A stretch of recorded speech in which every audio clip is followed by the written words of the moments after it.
Allora, buongiorno a tutti. Questa è la conferenza stampa per la 58esima edizione del Premio Campiello 2020, che si tiene, come di consueto, la mattina della giornata stessa della manifestazione. Ovviamente saluto, oltre a tutti quanti presenti, per primi i protagonisti di questa edizione, cioè gli scrittori, quindi che sono qua presenti, poi man mano avremo modo di conoscerli meglio, cioè Patrizia Cavalli, Sandro Frizziero, Francesco Guccini, Remo Rapini, Ade Zeno e non dimentichiamoci anche Veronica Galletta, che avrà un ruolo e tra poco spiegheremo quale. Ovviamente questa manifestazione sarà questa sera, comincerà alle 20:30 in Piazza San Marco e anche questa scelta nuova ci verrà tra poco spiegata dal presidente della Confindustria Veneto e presidente della Fondazione Campiello, Enrico Carraro. Si terrà dalle 20:30 in Piazza San Marco e sarà condotta da Cristina Parodi, che è qua con noi presente e saluto.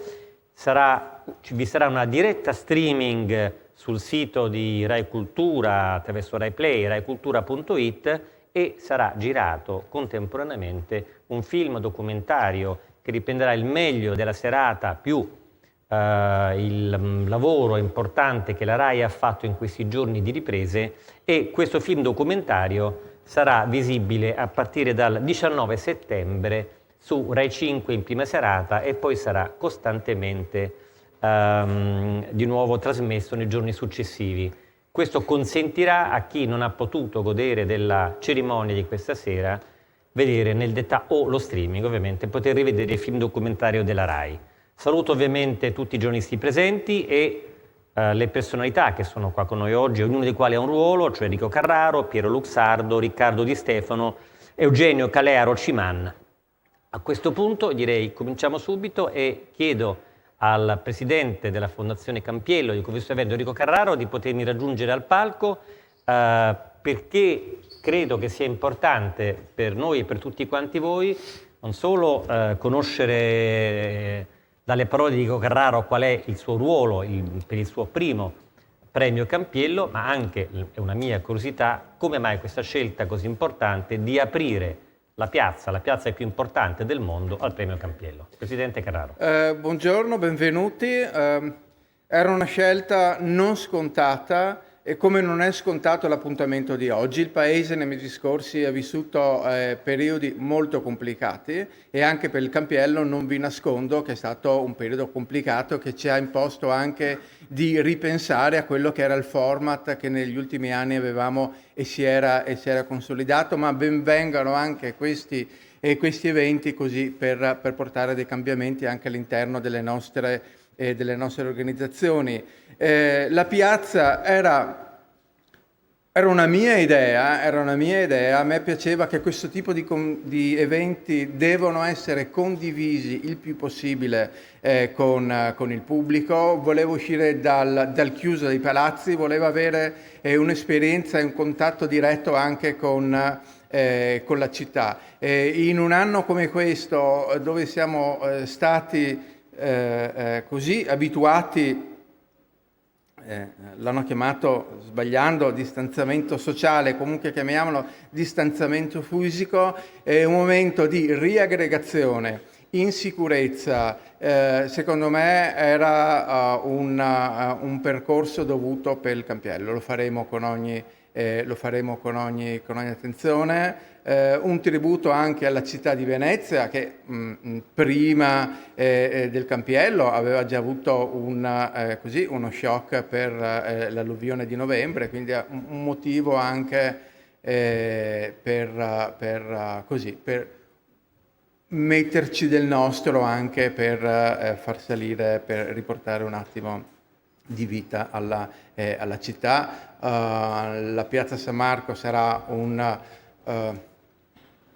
anche per la nostra brava Cristina Parodi, che è stata chiamata anche per questo particolare motivo, sarà come posso dire, una prova perché il palco è molto importante, il pubblico è molto importante, però secondo me poi ne verrà fuori una bellissima serata. Benissimo, grazie Presidente. Grazie, Mi pare di grazie. capire che il Presidente però Carraro aveva anche piacere di ricordare qua pubblicamente. Lo faremo questa sera, l'amico del Campiello, al di là che amico personale, Filippo Daverio, una persona che tutti noi abbiamo conosciuto perché era una persona di grande disponibilità umana. È stato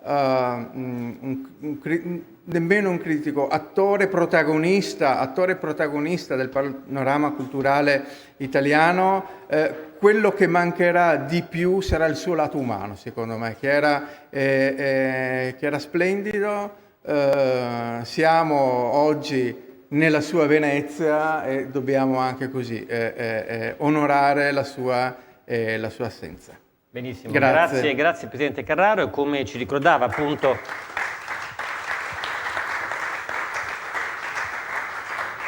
come ci ricordava Carraro, questa sera ovviamente nel corso della premiazione ci sarà un ricordo molto importante e significativo proprio di Filippo Daverio. A questo punto passerei subito ad un momento molto importante, ovvero che riguarda i giovani, i giovanissimi. Quindi chiedo di avvicinarsi al palco, si fa per dire palco, diciamo, in questa ovviamente bellissima sala non ci possono essere palchi, ma Riccardo Di Stefano ed Eugenio Calearo Ciman, rispettivamente Presidente del Gruppo Giovani Imprenditori di Confindustria e Nazionale e Presidente del Gruppo Giovani di Confindustria Veneto. Allora io direi, per motivi di sicurezza, lei si mette qua dove c'è il microfono, prego, al palco dove ero io, e invece lei si mette qua, così avrà il suo microfono, io vi posso fare le domande. Allora, innanzitutto, per quanto riguarda Di Stefano, dovrà annunciare il vincitore della menzione speciale per il miglior racconto che ha trattato il tema della cultura di impresa. Ovviamente non potremo sentire né intervistare il vincitore, ma ci interessa sapere intanto chi ha vinto questa menzione. E ovviamente ci dica quello che lei ritiene più opportuno per quanto riguarda questo significativo riconoscimento. Sì, grazie mille. Per me è molto importante essere qui quest'oggi perché i giovani imprenditori credono fortemente nella cultura, nella formazione e nell'importanza di opportunità come queste in termini di arricchimento e di crescita per le giovani generazioni. E anche per questo consentitemi di ringraziare il Presidente Carraro per il graditissimo invito ed Eugenio Calearo per l'impegno profuso in questi anni nel progetto Campiello Giovani. E opportunità come queste rappresentano degli acceleratori di cultura, dei luoghi in cui i giovani talenti possono mettere a fattor comune la propria passione, esercitare il proprio talento e quindi in definitiva mettersi in gioco. La riflessione che facevo venendo qui è che in effetti imprenditori e scrittori oggi hanno un bisogno di partenza, cioè quello di mettere forma e sostanza ad una propria idea. Ed è quindi importante guardare oggi al futuro, specie in un momento così complesso, come ricordava il Presidente Carraro, per il nostro Paese, guardare al futuro, anche al futuro dell'impresa, partendo dai loro occhi, contaminandoci della loro passione, della loro creatività, delle loro aspirazioni. Per questo motivo e per tanti altri, i giovani imprenditori sostengono il progetto Campiello Giovani. Da 2 anni hanno deciso di istituire questa menzione speciale che poco fa citava. Adesso sentiremo chi è andata questa menzione speciale. Che quest'anno viene assegnata a Elisabetta Cavallin con Il Viso. Un racconto piacevole, uno spaccato divertente sulla vita di Botticelli, nel quale la mancata ispirazione del tormentato artista viene risolta dalla sua pratica governante. La menzione speciale Giovani Imprenditori sulla cultura d'impresa intende premiare lo sguardo ironico e leggero sul mondo dell'arte più alta e la volontà del giovane scrittore di sottolineare come, talvolta, un vero e proprio capolavoro si ottenga in maniera alquanto inaspettata.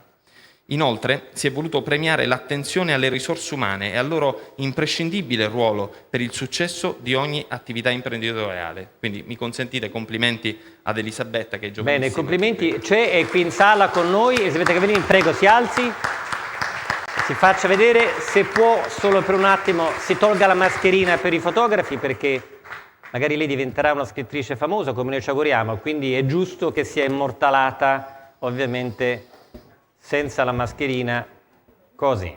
Perfetto. E complimenti per questa menzione. Ora andiamo avanti e con l'aiuto di Kalearo Ciman presentiamo i 5 finalisti dei giovani, che ringrazio per la loro presenza. Riceveranno ovviamente un premio speciale. Sono Arianna Babbi per Da Lontano. Dov'è Arianna Babbi? Eccola qua, si alzi solo un attimo, solo per farsi vedere. Perfetto, le foto dopo, grazie.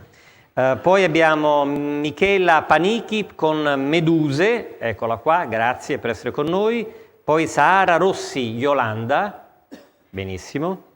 Federico Schinardi con Surreale, eccolo.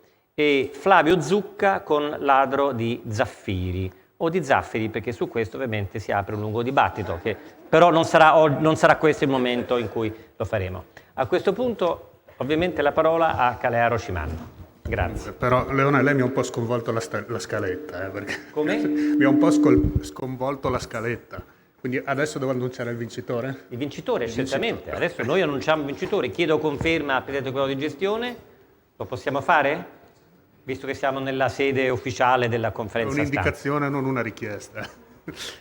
Allora, io vorrei partire con una veloce citazione dell'amico Daverio, che diceva che il vero dramma di oggi è che nessuna immagine pensa che esista il futuro.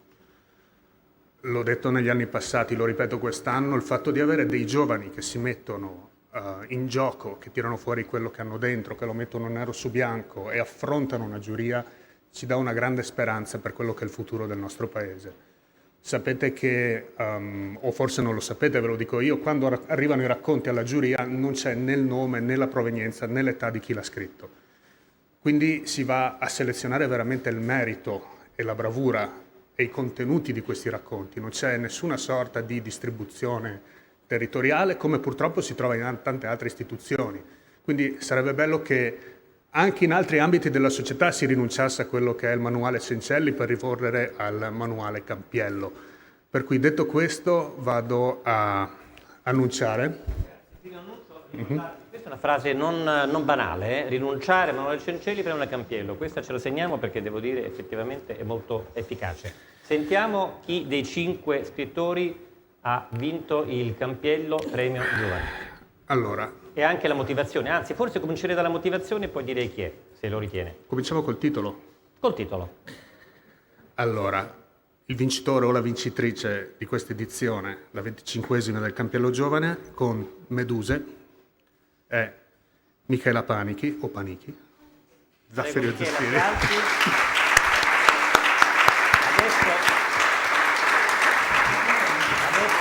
Adesso può togliersi la mascherina e i fotografi possono ritrarla.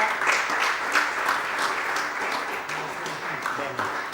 Prima di sentire la motivazione mi complimento per essere riuscita a mantenere l'emozione all'interno del proprio corpo, che è una cosa che non succede spesso, quindi poi probabilmente qualcosa avverrà, ma al momento lei sembra effettivamente averla presa bene, normale, come se non fosse successo, come se la sua vita non stesse per cambiare. Benissimo, a questo punto grazie per i fotografi. Sì. Sentiamo la motivazione. Aggiungo come ogni anno che abbiamo una vincitrice, ma abbiamo 5, anzi 7 con le menzioni speciali vincenti di una generazione che appunto si mette a confronto con se stessa, guarda avanti e dà prova di essere valida. La motivazione è che il racconto si addentra nelle geometrie psicologiche del rapporto fra 2 fratelli, un ragazzino e un adolescente, e una madre che si scopre incinta di una nuova vita, ancora una volta e senza un padre presente.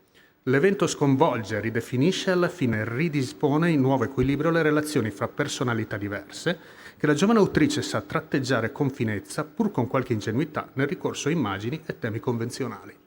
Benissimo. Complimenti. Allora, complimenti, ma a questo punto Michela Panichi le chiederei di avvicinarsi perché glielo dobbiamo. Nel ringraziare Kalearo Ciman e nel ringraziare, prima dobbiamo cambiare ovviamente il microfono, prima che lei si avvicini, nel ringraziare ovviamente l'autrice, noi dobbiamo anche ricordare che il premio che riceverà sarà un importante premio da parte di Aurora Penne, che è nella memoria collettiva di tutti noi è qualcosa di molto importante e lo resta ancora oggi. Quindi ringraziamo Aurora Penne per il premio. A questo punto, Michela Panichi, le chiederei, e così capiremo quanto lei è riuscita ad assorbire questa importante notizia, la sua prima sensazione a caldo di questo importante premio. Vorrei ringraziare il premio innanzitutto e la giuria per avermi selezionata e poi scelta. Insomma, la creazione del premio Campiello Giovani è stata qualcosa di veramente importante e l'ho scoperto l'anno scorso, quindi è la prima volta che partecipo. E vorrei ringraziare chi mi ha fatto la copertina, perché è bellissima. Chi le ha fatto la copertina? Non lo so, ecco. Ed è una bellissima copertina, lo volevo adesso chiedere. A questo punto Sì, i grafici sono stati ci metteremo bravi. alla ricerca dell'autore della copertina. E vorrei ringraziare la mia famiglia, perché mi ha sempre sostenuta. Bene, grazie. Sta tradendo finalmente l'emozione che si suola in questi casi. Le faccio invece io una domanda. Sì. Proseguirà questa carriera che mi pare di capire sia cominciata nel migliore dei modi? Spero che non sia un traguardo, ma un inizio. Benissimo, spero che non sia un traguardo, ma un inizio. Queste le parole di Michela Panichi, che ringraziamo, la preghiamo di accomodarsi di nuovo, poi riceverà da Aurora Penne ovviamente il meritato premio. Grazie ancora e complimenti.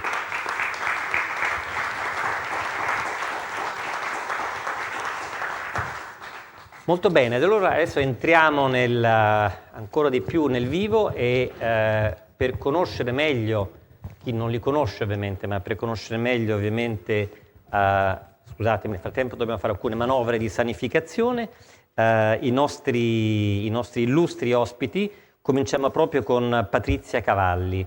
Patrizia Cavalli è in concorso con Compassi Giapponesi, Einaudi, e non ritengo, pur essendo della materia, non ritengo di dover dare apprezzamenti o fare giudizi sul libro. Mi attengo semplicemente alla motivazione della giuria dei letterati, che mi sembra la cosa più consona. È il primo libro in prosa di una delle più importanti voci poetiche contemporanee. Un insieme di 16 brani di lunghezza variabile per formare un'opera che lavora sui margini, tra i generi, tra i discorsi, tra gli stili, che usa la poesia per disarticolare la prosa, lavorarla e reinventarne le risorse espressive. Questa è la motivazione della giuria dei letterati.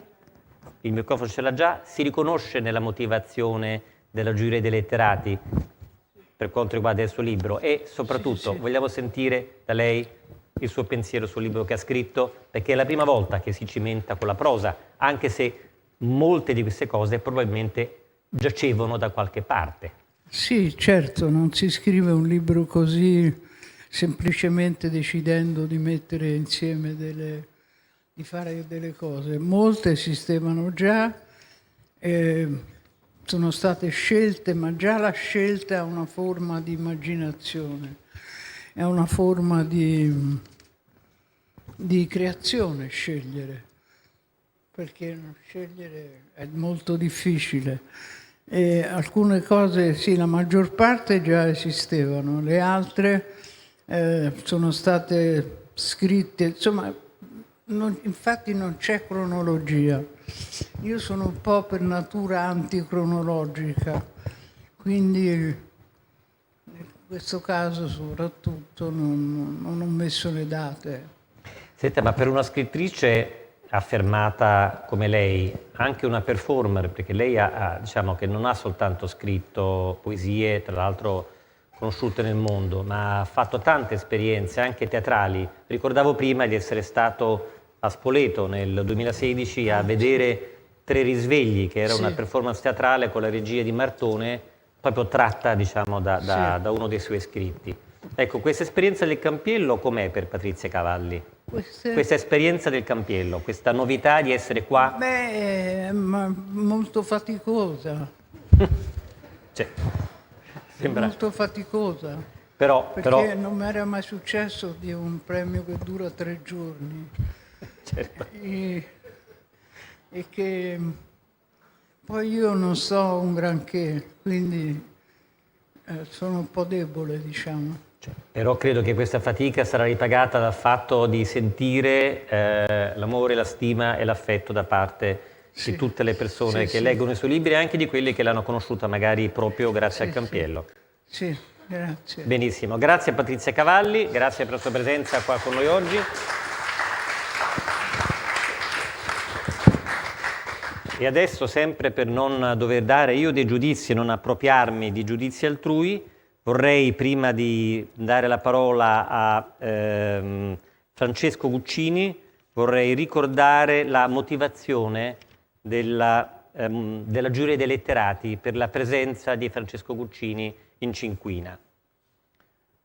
Sul confine della sera oscura e silenziosa, quando la luce cede al buio e gli orli del mondo si fanno meno distinti, lì è ambientata l'opera di Francesco Guccini, una singolare narrazione che è insieme romanzo, canto d'addio, rievocazione del perduto e ricerca etnolinguistica. Abolito ogni personaggio tradizionale, sono i luoghi stessi, gli oggetti, i cibi, gli elementi naturali e quelli antropici ad acquisire il ruolo di persone e di essere rinominati uno ad uno, prima che scompaiano. Questa è la motivazione, mi sembra una motivazione molto, molto importante, molto impegnativa. Al Guccini, grande artista, noto a tutti quanti, al di là della motivazione chiedo che cosa l'ha spinta finalmente a cimentarsi con la letteratura? Un desiderio che avevo fin da bambino, da ragazzino, quando mi chiedevano, facevano la domanda classica, cosa farai da grande, rispondevo farò lo scrittore. E poi l'ho fatto con delle canzoni, che è un altro modo di scrivere, un altro modo di raccontare. Le mie canzoni non erano canzonette, erano racconti, storie con personaggi di vario tipo. E quindi poi devo a due fattori fondamentali la stesura del primo romanzo, Croniche Epafani, che parla dello stesso paese di cui parlo in Tra lume scuro. Pavana, un paese di 900 abitanti, sempre meno. Dicevo questo. Cosa ha il primo personal computer che acquistai nei primi anni '80? Perché stavo scrivendo il dizionario del dialetto di Pavana, dialetto che ormai è scomparso, e volevo museizzare, cioè fermare una volta per tutte prima della scomparsa. E quindi con un personal computer ho affrontato la tecnica di scrittura particolare, copying con eccetera, e anche il fatto che rimaneva tutto lì, essendo io persona disordinata in maniera proverbiale, perdevo tutti i fogli che scrivevo e quando facevo la doppia copia con una macchina da scrivere sbagliavo a mettere la carta copiativa, per cui vedeva il foglio tutto dalla parte di qua e invece nel computer rimaneva tutto lì. E questo mi ha promesso di fare il primo, Croniche Epafaniche, e poi quegli altri, eccetera. Scrivere mi è sempre piaciuto. E quindi così abbiamo quest'ultimo, Tra lume scuro, dove non uso il dialetto, ma uso l'italiano parlato, che è anche italiano dialettale, con qualche parola di italiano parallelo, italiano così di sponda, diciamo. Guccini, sembrerà banale, ma è stato più difficile scrivere questo libro o scrivere alcune canzoni, alcune delle quali sono stati e sono dei successi che ancora oggi si ricordano? Devo ammettere che è molto più difficile scrivere una canzone, perché sempre che il risultato sia buono, perché uno può scrivere una canzone ignobile come può scrivere una pagina ignobile. Scrivere una buona canzone è molto difficile, perché a parte il fatto che è accompagnata dalla musica, quindi c'è un elemento in più, e bisogna scrivere dei versi, delle strofe, delle rime, una certa metrica. E quindi non è facile trovare un argomento di narrazione. Come dicevo prima, sono sempre stato un autore di canzoni narrative in cui raccontavo una storia. Mentre con la prosa mi metto lì e vado come un treno. Vado, poi naturalmente riguardo, correggo, cambio, eccetera. Ma non ho il terrore della pagina bianca, almeno per il momento. Grazie. Prima di salutare Guccini, una curiosità che più di un amico giornalista mi ha chiesto di rappresentarle. Quando lei scrive e quando lei ha scritto, lei ha deciso di non scrivere più canzoni e non so se manterrà fede, io mi auguro di no a questa sua promessa. Ma quando lei scrive prima il testo o prima la musica?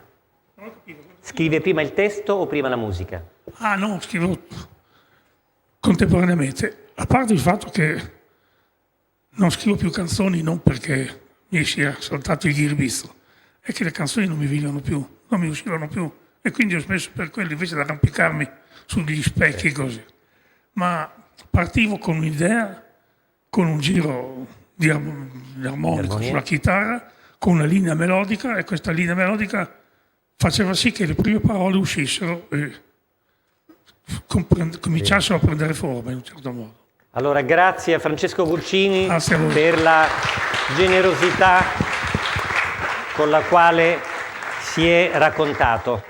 E adesso passiamo invece ad un altro momento molto importante, prima poi di conoscere gli altri finalisti, cioè Veronica Galletta, ecco che la prego di avvicinarsi. Veronica Galletta ha vinto il premio Campiello, premio Opera Prima, e quindi da questo punto di vista con il libro Le isole, prego venga, Le isole di Norman, e ovviamente intanto oltre a complimentarmi perché ci sono tanti casi di vincitori di opere prime che sono diventati e sono degli scrittori di successo, leggo comunque, come è corretto che sia, la motivazione della giuria dei letterati che le ha assegnato questo premio. Veronica Galletta legge Lo spazio marino di Ortigia, Santuario della memoria, e declina in modo limpido e convincente il tema dell'archivio e della mappatura. La giovane protagonista Elena è impegnata in un'originale ricomposizione del suo passato, le cicatrici sul suo corpo, i libri abbandonati, in modo solo apparentemente casuale, dalla madre prima di scomparire, sono i frammenti di una ricognizione cartografica parziale, gravata dall'oblio, gli elementi primi di un'indagine condotta sul sottile filo del ricordo. Si riconosce in questa motivazione? Sì, buongiorno a tutti. Sì, è una motivazione in cui mi riconosco molto e che sinceramente mi ha emozionato. Me la sono anche riletta varie volte perché è una motivazione che mi spiega anche cose che io non sapevo fino in fondo scrivendolo, e questa poi no, è la bellezza dei libri, che sono di chi li legge e non di chi li scrive. Bene, e che cosa a questo punto l'aspetta? Sta già lavorando sul nuovo progetto? Perché ovviamente chi vince l'opera prima si presuppone che sia già, diciamo, in questo mestiere, stia già avanti. Ha già qualche cosa in serbo? Sì, c'è tutto un aspetto scaramantico su già le cose che ha detto, uno poi, chi vince, io sono siciliana, quindi... Lei può anche citare Oscar Wilde, che diceva una domanda non è mai indiscreta, una risposta può esserlo. No, non lo è per niente, sì, chiaramente sto lavorando ad altre cose, o comunque, questo è un libro che ho scritto comunque qualche anno fa, fra il 2013 e il 2014, e nel frattempo, nonostante io non sia arrivata prima a pubblicazione, ho continuato a scrivere, perché scrivere mi tranquillizza, e quindi insomma anche per l'equilibrio della mia famiglia è molto importante, però sì, sto lavorando. Sì, bene, allora a lei e alla sua famiglia, che ovviamente è così importante, e non possiamo che essere d'accordo, i migliori auguri, in bocca al lupo, e ci vedremo stasera alla cerimonia di premiazione. Grazie Veronica Galletta. Grazie. A questo punto, mentre avviene la sanificazione del microfono sul podio, saluto e ringrazio per la sua presenza il professor Piero Luxardo, che è il presidente del comitato di gestione del Campiello, lo conoscete da tanti anni, e al quale ovviamente non posso che fare una domanda che farei da giornalista, ma comunque da appassionato del premio Campiello. Sono 5 finalisti, ma prego di raggiungermi. Sì, no, prego, abbiamo sanificato appositamente il podio per lei. E saremo interessati a sapere questi 5 candidati finalisti da quale percorso invece hanno cominciato, cioè quanti sono stati liberi e che cosa è successo in questi mesi fino a oggi. Sì, sono stati mesi un po' anomali, come sappiamo tutti, ma il regolamento e la formula del Campiello non è mai cambiata. Sono arrivati oltre 225 volumi quest'anno, quindi un po' di meno del picco massimo che si era registrato negli anni immediatamente precedenti, ne arrivavano addirittura 300. Comunque 225 circa non sono pochi, e il compito della giuria dei letterati, cioè di questi specialisti che compongono la nostra giuria, è stato quello di scremare e selezionare all'interno di questa grande massa di libri quelli più interessanti per comporre una sorta di short list, che poi è quella su cui si è concentrato il dibattito, spesso purtroppo, anzi quasi sempre, per via telematica. Quest'anno abbiamo fatto una sola riunione fisica di presenza prima che cominciasse il tutto in febbraio, e poi abbiamo fatto le riunioni in forma telematica. Comunque c'è stato un dibattito intenso, appassionato, e il risultato è stata la proclamazione, purtroppo sempre in forma telematica, della cinquina, che è quella rappresentata dai 5 illustri finalisti che abbiamo qui. Il premio Campiello si caratterizza per un manuale che è molto diverso dal Cencelli. Noi non premiamo assolutamente i libri famosi, gli autori famosi, le case editrici importanti. Naturalmente la giuria dei letterati ha la massima libertà e, come è logico, sceglie senza guardare in faccia a nessuno soltanto i testi che, a insindacabile giudizio della giuria, rappresentano il meglio della produzione narrativa dell'ultimo anno solare, perché vengono presi in considerazione i libri pubblicati negli ultimi 12 mesi, per la precisione, quest'anno dal maggio 2019 all'aprile 2020. Intanto grazie, un chiarimento: ha usato 2 parole, un dibattito intenso e appassionato per arrivare alla cinquina. Capirete tutti quanti voi che è il modo più elegante, ovviamente, per dire che, come sempre succede quando 10 giurati si riuniscono per scegliere 5, ovviamente il dibattito intenso e appassionato significa discussione, come è corretto che sia. Solo un chiarimento, mi serve saperlo, perché è un altro tema che molti colleghi e giornalisti hanno sempre voluto chiarire. Quando dice non consideriamo i libri famosi, intende che non hanno un codice di priorità, ma possono eventualmente essere selezionati qualora abbiano la qualità richiesta. Certamente, naturalmente questo è molto importante ed è dimostrato in maniera esemplare, per esempio, dalle case editrici che hanno pubblicato i 5 libri finalisti qui presenti. Ci sono case editrici importantissime, celeberrime, e case editrici minori, a volte semisconosciute, alle volte addirittura quasi sconosciute, che però sono entrate in finale. Questo significa che il premio Campiello è scarsamente manovrabile. Scarsamente manovrabile significa che proprio non ce n'è per nessuno, va bene? Benissimo, grazie al professor Luxardo, la prego di raccomodarsi. Dei 300 lettori, come? Ovviamente. La parola finale alla giuria dei 300 lettori. Questa sera sapremo dal voto, ovviamente con il notaio, dal voto dei 300 lettori, ovviamente quali sarà il vincitore. Grazie a Piero Luxardo. E mentre noi facciamo l'ennesima atto di purificazione che è necessario, parliamo adesso con Ado Zeno. Eccolo qua, il suo libro è L'incanto del pesce luna, parto dalla motivazione della giuria dei letterati. L'incanto del pesce luna è un libro sospeso tra realtà e follia, tra una feroce satira del mondo in cui viviamo e la sua distorsione in un fantastico e al tempo stesso estremo e plausibile. Una continua meditazione sulla morte che aleggia su tutto in forme grottesche e allucinate, ma anche un'ostinata e disperata fiducia nella vita, nella possibilità di sopravvivere e di lasciare spazio alla tenerezza, alla comprensione, all'amore per le cose e per le persone più care.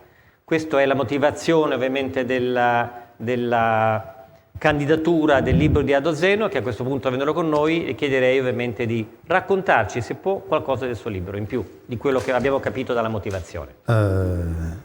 Sì, buongiorno. Si parla di una persona, di un personaggio che a un certo punto della sua vita si trova a combattere con i suoi conflitti esistenziali, perché si trova in una situazione un po' estrema, viene costretto, sceglie di di compiere degli atti ignominiosi, lo fa per amore di sua figlia e diciamo che se dovessi riassumere questo libro in una domanda, la domanda è che cosa siamo disposti a fare per amore. Ecco, lui fa delle scelte discutibili e queste scelte lo costringono a fare i conti con una parte di sé che non era evidentemente molto sicuro di avere, come succede a tutti noi, insomma. La sua cosiddetta metà oscura è un libro che alcuni hanno considerato inquietante, insomma, ho avuto pareri discordanti. È stato bello in questo periodo poter interagire con i lettori e questa però è stata soprattutto per me l'occasione di incontrare delle persone, un'occasione di incontro, persone molto interessanti. Io intervengo proprio in quello che dice lo scrittore, perché quando parla di questo libro e anche di materie oscure che sono nel suo libro, dovete sapere, per quei pochi, che spero pochissimi, che ancora non hanno letto, che il protagonista Gonzalo fa un mestiere insolito, che è quello dell'impiegato come cerimoniere presso la società per la cremazione di una grande città. Sì, che poi sarebbe il mio mestiere, adesso lo possiamo dire. Che poi c'è anche qualche cosa di biografico, diciamo, in tutto questo, ovviamente. E da lì nasce però poi la storia, che è quasi un noir per certi versi, anche se probabilmente oggi confinarsi in un genere credo che nessuno scrittore lo ami più di tanto. Diciamo che le etichette mi stanno un po' scomode, nel senso che faccio sempre un po' fatica a incasellare ciò che faccio. Diciamo che ho giocato con alcuni generi, c'è uno strano fischio.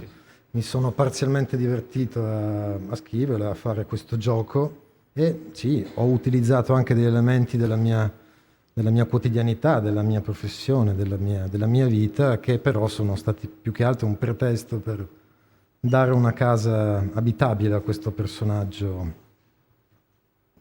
Che è un personaggio decisamente inconsueto, ma per il racconto, per chi avrà modo, insisto, perché poi che non l'ho fatto, ne vale la pena, perché ovviamente accadono delle cose che voi umani neanche potete immaginarvi, no? Direi io, perché effettivamente ne succedono di cose. Grazie ad Ado Zeno, l'Incanto del Pesce Luna di Bollati Boringhieri, ovviamente gli facciamo il bocca al lupo per questa sera. Prima di parlare ancora con gli ultimi due scrittori, con Remo Rapino, perché in verità siamo arrivati quasi alla... No, abbiamo ancora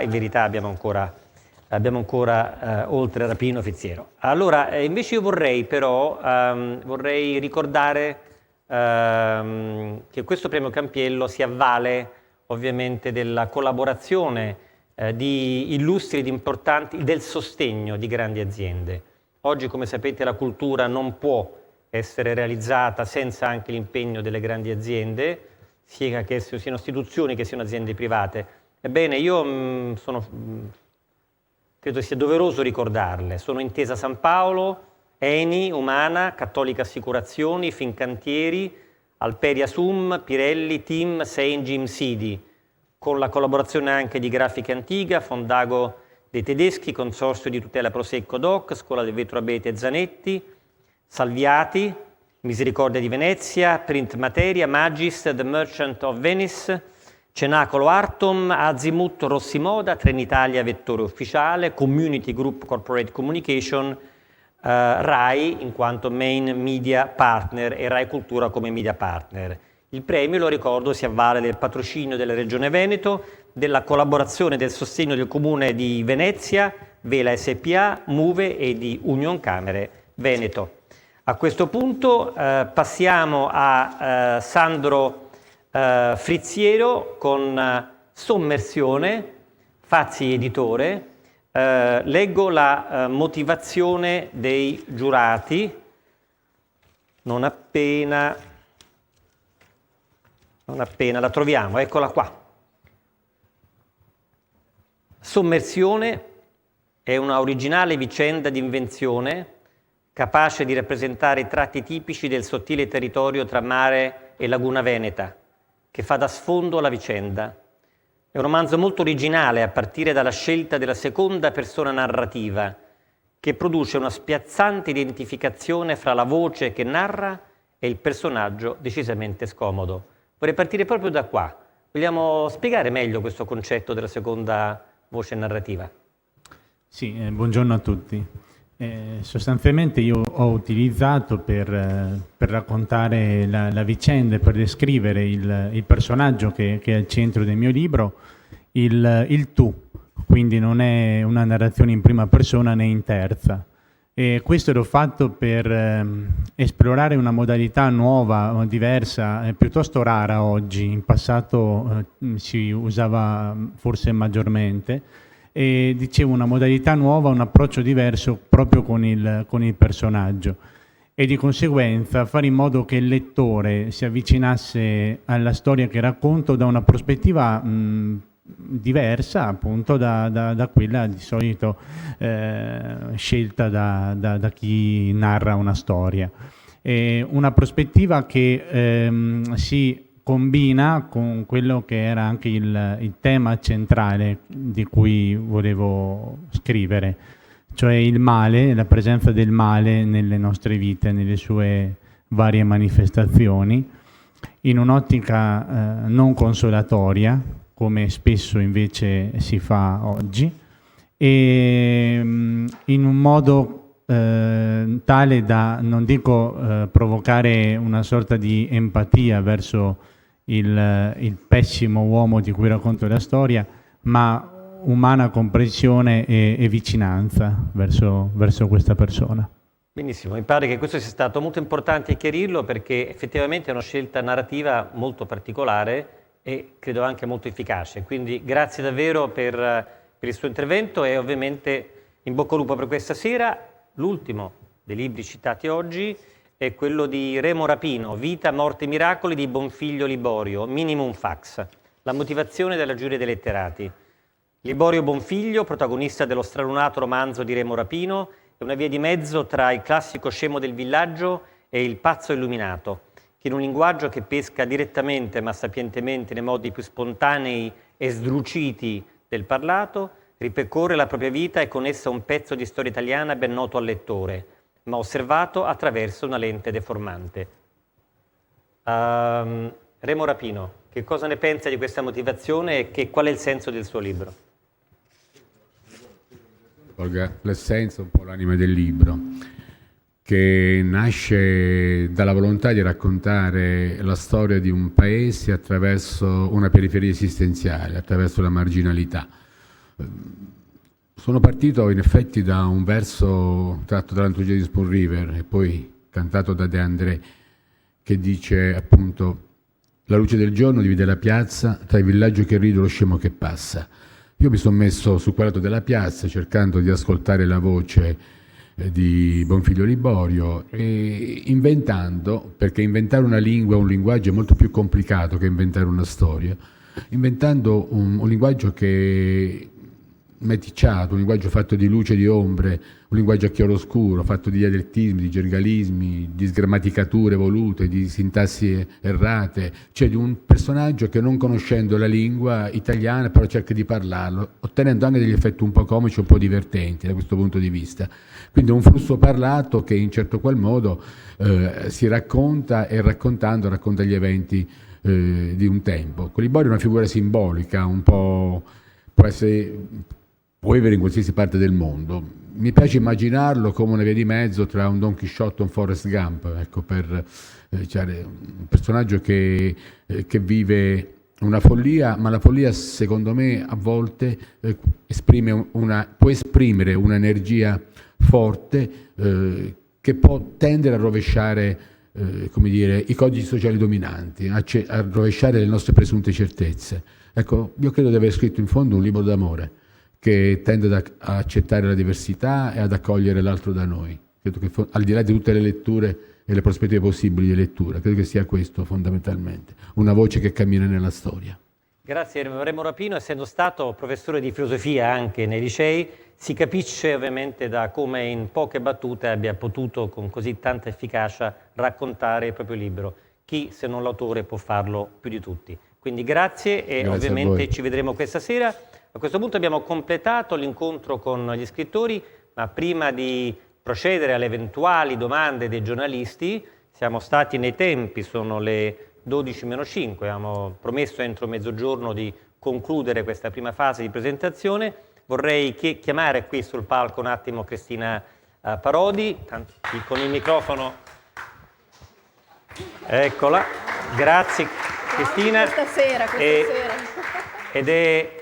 Ci sono state opere prime, giovani, ci sono state le prime candidature per illustri scrittori, ma è anche la prima volta per Cristina Parodi, la prima volta che Sticimenti ha fatto tante importanti cose con un premio letterario, il più importante premio letterario italiano. Qual è il tuo approccio rispetto a questa iniziativa? Di terrore, visto il palco ieri sera. No, sono molto felice e lusingata. Io ero già stata tra i giurati del Campiello tanti anni fa. Sono un'appassionata di libri, per cui per me ecco, la proposta di presentare questa serata è veramente un piacere enorme. Quindi spero insomma, di poter essere all'altezza del ruolo che mi è stato dato, ma è talmente emozionante essere a Venezia, che è una città che adoro. Io tra l'altro è la prima città dove sono tornata quando ai primi di giugno insomma, ci si poteva spostare da una regione all'altra. Io sto a Bergamo, quindi insomma, ci mettiamo anche poco, e sono venuta qui a vedere Venezia i primi di giugno deserta. Ritrovarla oggi così nuovamente rinata e rivedere soprattutto stasera, come faremo stasera, una piazza che è un gioiello, che tutto il mondo ci invidia di nuovo viva e piena anche di parole, di libri, di cultura, è una gioia immensa. Quindi grazie davvero a Giancarlo Leone per avermi invitato qua. Questa conferenza stampa, ovviamente l'iniziativa, come sapete, è nata direttamente dal presidente della Campiello nell'averti voluto come conduttrice, e credo che il presidente Carraro anche in questo ha dimostrato sicuramente grande lungimiranza. Ma a proposito di questo, dato che io so come lavori, perché abbiamo avuto modo nel passato anche di lavorare insieme quando ero direttore di Rai 1, io so che tu sei una persona che si impegna molto e studia molto pur non avendone bisogno. Ieri sera io ti ho visto, e lo dico anche agli scrittori qua presenti, fare le prove, e poiché non potevamo chiedere agli scrittori di partecipare a 2, 3, 4 faticose ore di prove, ieri sera tra le 21 e mezzanotte più o meno ho visto Cristina Parodi intervistare delle sedie vuote. No, beh, E devo dire è stata un'esperienza per me molto interessante. Molto più difficile. Perché vedere una Intervistare conduttrice persone. intervistare sedie vuote è una cosa che non capita ogni giorno. Ecco, sono lieto che questa sera invece avremo i nostri illustri ospiti certo. e tu li farai raccontare, e vi anticipo anche che vedremo anche delle clip molto belle che sono state realizzate nelle città di ognuno degli scrittori con dei brani dei loro libri letti da dei concittadini, e quindi sentiremo anche alcuni pezzi dei loro libri. Io ho avuto modo di vedere queste clip e devo dire sono veramente belle. È la prima volta che raccontiamo i libri attraverso delle clip con dei concittadini di ognuna delle città degli scrittori, nelle piazze degli scrittori, in modo che idealmente si ricongiungono le piazze degli scrittori con Piazza San Marco. È vero, Quindi, lettori che tra l'altro leggono e interpretano benissimo, libri anche difficili da leggere, perché penso comunque al linguaggio di Liborio oppure anche alla scrittura di Guccini del suo libro, insomma bisogna proprio essere bravi a leggere e recitare, e sono però veramente un valore aggiunto alla serata di questa sera, che insomma ci auguriamo sia grazie Cristina, perfetta. ci vedremo stasera Grazie. alle 20:30 in Piazza San Marco, in streaming su Rai Cultura, e poi tra pochi giorni ovviamente anche nel film documentario. Prima di passare la parola alle eventuali domande dei giornalisti, devo anche anticiparvi un'informazione che forse non avete, cioè che questa sera sarà anche assegnato il premio alla carriera per il premio Campiello, che ogni anno viene assegnato ovviamente dalla Fondazione Campiello ad uno scrittore illustre che comunque insomma ovviamente ha una sua storia molto significativa. Il premio quest'anno sarà assegnato ad un grande scrittore ma anche divulgatore culturale quale Alessandro Baricco. Benissimo, allora data questa notizia, a questo punto aprirei lo spazio alle domande ai giornalisti se ce ne sono, pregandoli laddove ci sono, come sempre, visto che avete la mascherina, già ci vedo un poco da lontano, eccetera, di presentarvi e chiederei alla nostra signorina se si avvicina alla giornalista, alla collega seduta in verde, quarta fila a sinistra, grazie. Per parlare posso togliere? Sì, può parlare anche senza mascherina. Ah, la tiene lei? Ok, grazie, chiedo scusa, tutta questa cosa mi confonde. Sono Sara Zanferrari del Gazzettino e del blog Thriller Nord e precedentemente anche di Scrittori a Domicilio, la piattaforma che è nata col lockdown per i lettori. Io volevo fare una domanda a due, in realtà, contemporaneamente scrittori e sono naturalmente i due più giovani, a Sandro Frizzero e a De Zeno. La più ovvia sarebbe come vi sentite a essere in mezzo qui ai mostri sacri, ma voglio farvene una più precisa perché ho letto i vostri libri e voglio chiedervi proprio invece qualcosa in merito a questi. Fate una cosa tutto sommato particolare al giorno d'oggi. Scrivete, avete due protagonisti che sono negativi. Sono due personaggi cupi. Abbiamo il pescatore che proprio è senza redenzione fino alla fine, non c'è scampo per nessuno e non vuole assolutamente suscitare simpatia, e Gonzalo di Ade Zeno che fa un lavoro che è tutto un programma e anche qua tra bene e male ce la giochiamo abbastanza difficile. Vorrei chiedervi come mai avete scelto dei personaggi così. Allora, le risposte ai due, prego, chi comincia per primo? No, dai, comincia tu, dai che sei più bravo. Sei più giovane. Grazie per questa domanda.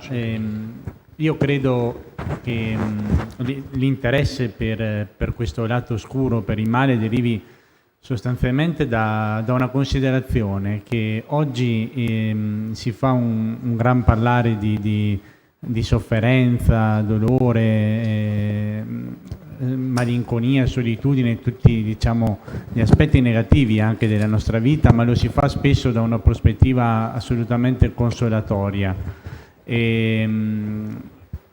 e soprattutto in qualche modo che poi porta a una sorta di redenzione sia da chi dal punto di vista di chi commette magari qualche atto diciamo criminale o malvagio, e di risarcimento invece per le vittime che hanno subito questo male.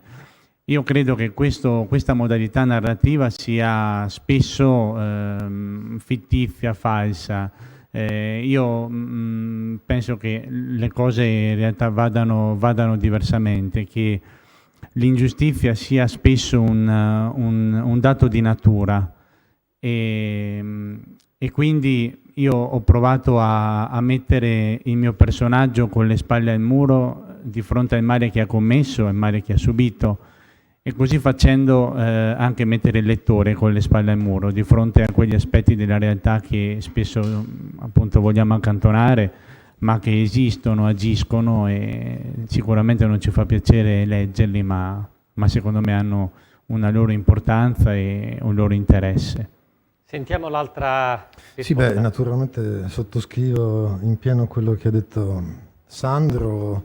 Posso aggiungere che narrativamente, dal punto di vista narrativo, il tema del male mi seduce molto di più, lo trovo più interessante perché mi dà più possibilità di scandagliarlo, di cogliere quella sfumatura, di entrare un po' in quella terra di nessuno che è la linea che separa ciò che è considerato giusto da ciò che è considerato generalmente sbagliato, e quindi da un punto di vista anche solo speculativo mi dà un'opportunità del materiale più interessante su cui lavorare. Anch'io non credo assolutamente nel dolore, nel male come un'opportunità per redimersi. Io penso che il dolore e il male non portino nulla di buono, però sono un'occasione per capire meglio quando ci abbiamo a che fare o quando lo scopriamo dentro noi stessi, è un'occasione per capire qualcosa in più di sé. Il bene come tema mi annoia un po' e mi dà meno questa possibilità e soprattutto penso che a un lettore, io anche come lettore chiedo questo alla letteratura, che mi disturbi un po' e che mi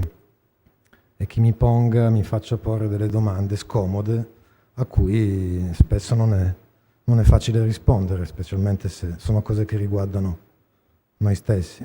Bene, mi pare che la risposta sia stata ampia per tutti e due gli scrittori. La giornata sarà lunga, sarà faticosa per i nostri scrittori della Cinquina, quindi mi chiedo se ci sono ancora delle domande, eventualmente che vogliono essere poste, prima di liberarli per i loro impegni.